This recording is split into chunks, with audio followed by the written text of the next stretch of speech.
ang imong mga sumusunod sa pagtukod sa ilang balay, ibabaw sa likod nga bato. Itugot nga ang mga sakop ni ining banay kanunay nga mapuyo sa imong iwasa ka ng karagdag, pag-alagat kanunyo sa tibok nilang kasing-kasing, nagaampo kami ng imo. Bani kami. Wala kay dapit nga kahigdaan pag sa imong gawas ang pakabos, imong gidawat ang pag-abi-abi sa imong mga higala.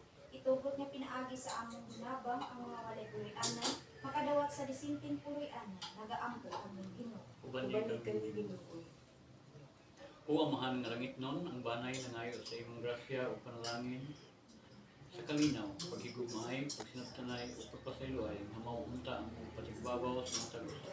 Ang imong espiritu magpuyo ng tatay sa tagsag sa sa imong dakong grasya, sini ang pamilya o ang imong panimalay. Panipis sa Ginoo, bantay sa imong bidalaang nahiliting pamilya. Kung ilang pang Pinoy-anan aron sa imong walay dautan ng luol, puyo diya kanila. Hatagi ang banay Ginoo sa daghang grasya. Basta sa mayong panglawa, daghang abot ang ilang mga pagpanikay-sikay. Sa katagpusan, dawata sila ngadto sa puloy-anan na iyong giandang alang kanila.